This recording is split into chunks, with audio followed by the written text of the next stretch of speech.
Monique recants everything that happens, and she said that, well, I can't really remember because it goes in and out, you know what I'm saying? I'll be over here, then I'll be over there. It's a little shaky, you know what I'm saying? So all I can remember is that after the glass went in my face, I just completely blacked out. So she said she blacked out after the glass went in her face, which was earlier on in the altercation. And so the producers decided to play back the video of everything. Afterwards, when she hopped in the producer's vehicle, she recanted everything from start to damn near finish. So she was highly aware of everything that happened, but she keeps telling people that she don't know, or she don't remember, or it's a little fuzzy, or it's a little shaky. Oh, okay then, girl, let me tell you, that playback footage is a mother, ain't it? She said that she wanted to go back and get at Candiace because she kept hearing Candiace talk smack or whatever like that, so she wanted to go back and get another piece of her. She said that she had no physical control over herself. The physical control that they tried to even withstand to give to you, when you couldn't control yourself, you had people trying to control you, and that just still was not enough. But okay, I mean, that's all right then, girl. She said that the glass of wine is what had triggered her. I'm just like, y'all, when she was talking, I ain't gonna lie, I was just like, bye, Monique. Bye, Monique. It's no longer bye, Felicia for me. It's a bye, Monique. Bye, Monique. I can't do it. Bye, girl. Girl, bye. Girl, bye. So when she allowed the other ladies to talk, Robyn was like, you almost had me. Girl, I hollered when Robyn said that. Robyn said, you almost had me, honey. She said, everything you just said, she's like, 100% absolute lie. Okay? Yeah, you almost had me. You know, until you said the glass went in your eye or your face or whatever like that. She said, Candiace's glass was white wine. The glass that hit you on your face was that red wine. All of that happened from that tussling and bustling or whatever. She says, you say you feel bad about your actions and all this other stuff, then why would you leak stuff to the blogs? And Monique was like, I didn't do that. Who said that? Who said that? That wasn't me. I didn't do that, girl. I didn't do that. So Monique says, I didn't tell anybody. I told one person. I told one person. And that was like 2 days later. And Wendy was like, yeah, so if you told them 2 days later, that falls within the timeline of when the information was leaked to the blogs. So it only makes sense. Robyn tells her, girl, I don't believe you. She tells Mo she doesn't believe her. She even calls out her Twitter response. And she said, you said, asking you shall receive. And Monique said, yeah, yeah, said that. She was like, and that was pertaining to Candiace. Yeah, yeah, absolutely, absolutely. Okay. So she wasn't remorseful at all. So then Wendy starts getting loud. And Wendy, let me tell you, you my girl, but listen, girl, you be getting so, like, we don't need you to be that loud. Everybody else was calm. And then you be getting on here, you be being all loud for you to be this whole commentator. Girl, this is not CNN, okay? This is not, we are not in class. We don't need you to yell at us either, okay, honey? We need you to bring your octave down, girl. What are you doing? You over here loud and yelling and this and that. And I'm like, you was the same mother at the bar. Talking some, stop it! Stop it! I'm like, who is yelling? It's you. It's you. Dramatic. Stop. Cut it out, girl. I was like, why is she so damn loud? Okay, is that perpetuating the stereotype as well, Wendy? My God. Bitch. Okay, girl. All that damn hollering. Anywho. So Wendy tells Monique, you still trying to justify what you did. Monique's like, no, I did. She's like, no, I need you to hear me. You are still trying to justify what you did. I feel like she is as well, because once again, you're going back to trying to say she said some slick ass stuff to you or whatever, which is what caused you to lash out the way that you did. And Wendy was like, I'm telling you, your actions and what you did to her was not warranted. It wasn't warranted at all. I agree with that. Regardless of how loud Wendy ass was, I agree with that. Okay, so Ashley, it's her turn, right? Ashley wants to speak. She's like, okay, guys, I wasn't there. I was in the bathroom. Monique, I'm proud of you. I wasn't there, but, you know, Monique, we've had our conversations. I know that, you know, you're disappointed in yourself, but I also don't think that you're dangerous. I think you've acknowledged some things, and, you know, I'm here to ride with you. Like, I get it, you know, and it's like, girl, you're so fucking fake. You know, both of y'all was on the phone, laughing, kiki and ha-haing, and so happy that Monique finally touched Candiace, okay? Because Monique did the thing that you weren't going to do, Ashley, okay? So Ashley said in her confessional at one point that Candiace has done a lot of things to every single woman in this room, including me. Well, B-I-T-C-H, I don't think she's done anything to Wendy, and I can't really recall a time that she's done anything to Robyn. But you, B-I-T-C-H, okay, has done something to every woman in that room, girl. Okay, so you're talking about yourself. All right? I cannot. I can't. You, girl, actually, go find your husband and suck his before somebody else do it. So, Gizelle, right? It's Gizelle's turn. Gizelle tells Monique, girl, you acting like this is a one-off. Monique's like, excuse me? She was like, oh, you about to be in just a minute, honey. Let me get you together, okay? The first season you got on this show, honey, you told me that I was going to get punched in the motherfucking face, okay? That's the first thing. The second time you had an altercation with Robyn with an umbrella, honey. The third time you told Candiace that you was going to drag her. And the fourth time you followed through with your threats. So, sis, at this point, I'm believing that that's who you are, honey. No, ma'am, you had the flow. Let me talk, okay? I believe that that's who you are, okay? Period. And that's just what it is. You don't show any remorse. So it is what it is. So when Gizelle was having this conversation with her, she was telling her, like, listen, girl, I don't represent anything that you're about. And that's on P. I went home, had a conversation with my daughters. They told me that I shouldn't even be rocking with you or be affiliated with you at all. Whole time Gizelle was talking, Monique was talking. And it's like they let you talk, and now it's their turn to talk. You got so much to say. And it's like, how you gonna get mad at Gizelle when, number one, you already know how she is with you. She don't fuck with you.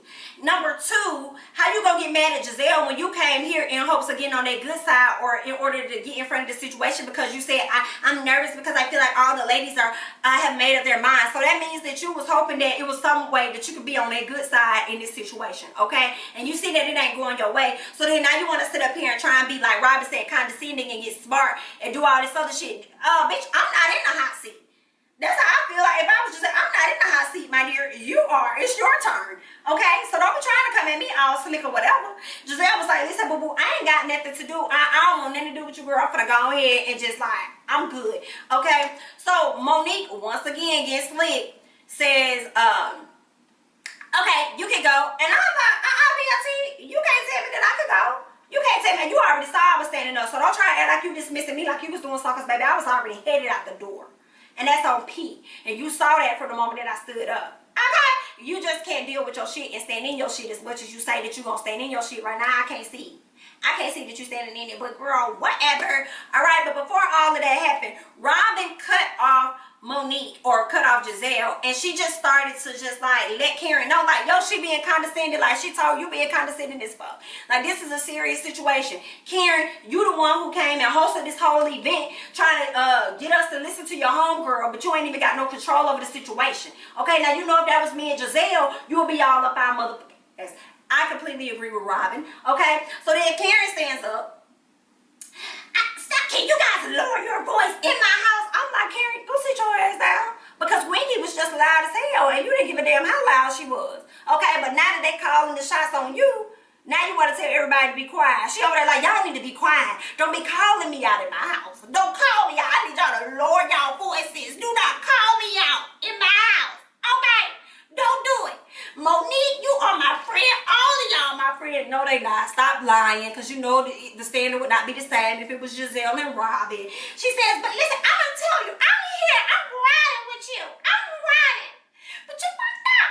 You fucked up. Okay? And I don't know what it's going to take to get you out of this hole you done done for yourself. I don't know what to tell you. Okay? But you fucked up. Girl, bye. I've been attacked by these ladies left and right. I have been attacked, but not one time would I put my hands on them. And I'm going to tell you right now, Candiace didn't deserve that. She didn't deserve it. She didn't deserve it. Call a spade a motherfucking spade, Karen. Okay?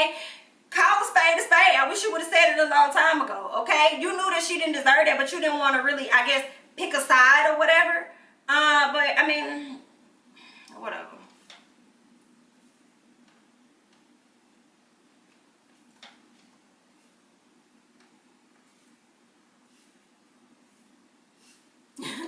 Wendy was like, I mean, what are we gonna do here? Mo was like, what do you mean what we gonna do here? But you knew. You really ain't got too much to say. But I guess if you come into the next season, then I mean, I guess I need your good graces, because then that'll make 1, 2, 3, 4 motherfuckers not willing to film with me. So I mean, I'm gonna go talk to my pastor. Hoping that he can help me figure out where I went wrong or what's going on, you know, because I don't know. I don't know. Gizelle is just like, listen, it ain't no remorse here. It was not any remorse. Monique admitted to pretty much not being remorseful. She was not sorry about anything. If anything, she said she was just embarrassed about her actions, which still didn't make sense. Wendy calls her out about being aware. She said, you said that you were aware after, you know, the wine situation. So you running around the barn, you doing all these antics and stuff. You were aware, right? Monique said, yeah, I was very aware. And Wendy said, see, you were aware, yet here we are now, and you're still not remorseful for your actions. And see, that right there, that's the problem. Or whatever. And I'm like, yeah, like, that's the thing. Like, she not sorry. I'm glad they called the episode Sorry Not Sorry. Like, I'm sorry for what I did. For me. I'm sorry for how I look, but I ain't sorry for being her ass. She got me fucked up. Oh, no, man. Girl. No. So, Gizelle says that she and Jamal have a reputation to uphold and all this other stuff. Gizelle, come here. Whew. Come here, Gizelle. Let me talk to you, girl. Jamal don't give a fuck about his reputation at all. And where you be effing up with these men that you date, and it's sad because you're an older woman, yet you have this mentality like you're a younger woman.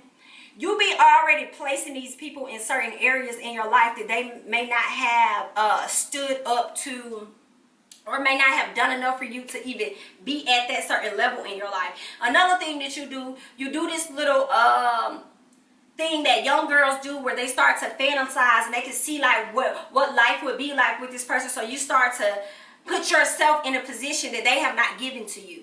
Okay, so I don't know what this whole, like, that's where you fucking up with these relationships. I don't know what the idea is you have with Jamal, but how your children respond to him is enough to see that this ain't it.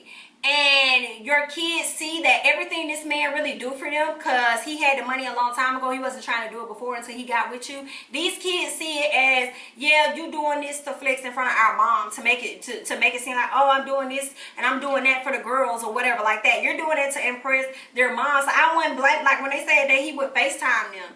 And it's like, yeah, I don't want him to like FaceTime us and then turn around and let you know like, hey, I talked to the girls. You know what I'm saying? So it's like your own kids are questioning this, and you fucking up because you putting yourself in a certain level in his life that you're not at yet.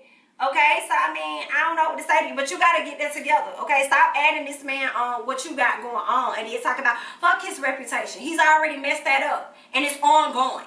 Okay, but for you, you need to work on your own reputation, because should there be no Jamal, there would still be a Gizelle. So you need to figure that part out. And it's sad that you are raising these queens and these young ladies that you say that will never put their hands on another woman. You don't know what these young girls will do as they get older. You don't know that. But okay, I understand how we raise our kids may not be how they end up. We don't know. I understand your intentions are right, but you don't know that. Okay, so it's like, even with that, if you are raising them to not put their hands on other women, make sure that you're raising them to not be disrespected, because right now it ain't looking too good. Okay, I understand you want to teach the whole art of forgiveness and stuff, but also you need to teach the art of really trusting yourself and trusting your heart. And if you got an inkling that it's a little shaky, that ain't what it need to be. Okay, and it just really sucks to me because I like Gizelle, and you're an older woman on this show, and I just feel like it ain't looking too good. Okay, so I mean, I ain't really got that for you, but good luck, and stop adding him in on your shit. Okay, so I mean, okay then, girl. So when Gizelle leaves, Karen says that Gizelle's mind was made up. And it was, bitch. Yours and Ashley's mind was made up. So why her mind can't be made up? Just like Wendy's mind is made up, and Robyn's mind is made up, and my mind is made up. Okay, girl. So it ain't changing over here, girl. You can't just make somebody just girl, okay? It's gonna take time. So Wendy asked Mo if she apologized to Candiace. I feel like that was such a dumb question, Wendy. So stupid. Because if this girl just sat up here and told y'all she ain't got no remorse, what the make you think that she finna reach out and try and talk to Candiace? Come on now. Makes absolutely no sense. So, okay. And then Monique, and I kind of want to do another episode on this, when she went on Watch What Happens Live and said that she was going to reach out to Candiace, but at the time she reached out, she was greeted by an attorney. I don't believe that shit, but whatever. Mo says that y'all can write me off if y'all want. You know, it's fine. Karen says, you're not written off, Monique. You're not. I'm like, shit, you are off. Fuck wrong with you? So Mo says that people speaking and saying their words or whatever is just as bad as physical. You right. If Okay, this person is attacking you. If they're really attacking your character, that could be just as bad. I'm not saying you gotta hit them. I'm just saying that could be just as bad. If a person dogging you, putting your family business out in your face, then girl, your account a -1, whatever. You know what I'm saying? If they clowning you and that's why your husband had an outside baby. Whatever those things are, okay, that they may say, yeah, sometimes those words can hurt, and it can hurt even more depending on who it's coming from, okay? That's why you had, you know, a miscarriage abort. Like, that's really disrespectful. So if you're saying that to a person, like, yeah, that could be worse than a physical, right? And it's probably gonna last longer than a physical. But here's the thing: Candiace did not say anything to you like that to warrant that behavior, as Wendy said. The thing is, she kept telling you, I am asleep, I am asleep, I am asleep, I am asleep, okay? I don't feel like that was enough for you to be like, wop, wop, biggity, wop, wop, okay? I mean, that's just my opinion. Y'all leave y'all thoughts below. So yeah, the words can be just as harmful, but that does not apply to this situation the same way you try to bring up your children regarding a late trip. That did not apply to this situation. And now it makes sense to me when Robyn does say Monique likes to make a lot of excuses to justify shit. Okay. Monique says that she feels like the show is taking her out of herself and who she is, you know what I'm saying? And that maybe she need to not be a part of it and take a step back. And Ashley is like, who gonna be my minion? Girl, now man, give me for a limit, right? Not for the whole thing, all right? And she was like, I don't know, girl, maybe for a limit, maybe for the rest of it, I don't know. Okay, I just have to figure this out because I don't know. Of course, Karen reminds Monique that she's gonna be by her side through whatever. And next thing you know, we see Monique wanting to hold baby D. Robyn feels as though, oh, she just wants to hold this baby on this whole campaign thing. I ain't really see it like that. I just felt like she wanted to hold a baby because she like babies, okay? Ashley can't control her own motherfucking child. We already see baby D ain't gonna run all over her with his grown ass. So, I mean, Monique was able to hold him, and I don't think I heard baby D say a damn thing since she was holding him. So, I mean, okay. Monique also says that she just needs to let down her pride and her ego, you know, to get down to the root of it or whatever. And we just gonna see how that go. I don't see Monique leaving the show. Honestly, I can see Monique not being on episodes. I can see Monique not even being on some of the episodes of next year. But I don't see them really removing her completely from the show. But if y'all suspend her from some episodes and stuff, like I'll be satisfied with that. Okay, I'd be okay with that. You know what I'm saying? So I mean, it is what it is. Robyn and Wendy, at the end of the day, they just not sold on this SHI. They just feel like, girl, bye. Okay, this is fake. Okay, you've shown your hand enough for us to know what's tea, and we not rocking with it. We not believing it. So it is what it is. You know, y'all leave y'all comments below. I don't really got that much. I tried to go through every single thing that highlighted, you know, that stuck out to me that I wanted to talk about. But y'all let me know how y'all felt about the entire episode. Let me know how you felt about this review. I do believe it's going to be a part 1, part 2. If so, you may be watching part 2 right now. The other thing is, let me know how you feel. Like, are you still Team Monique? Are you Team Candiace? Do you feel like Candiace had any fault in this overall situation? Or do you still feel like it's all Monique? Are you tired of this motherfucking fight? Like me? Are you tired of this motherfucking fight? What are your thoughts about Karen? Do you feel like she's making the best decision to be neutral and to stand in the middle? Okay, and I feel like that's fine to stand in the middle, but call your friend out on that shit.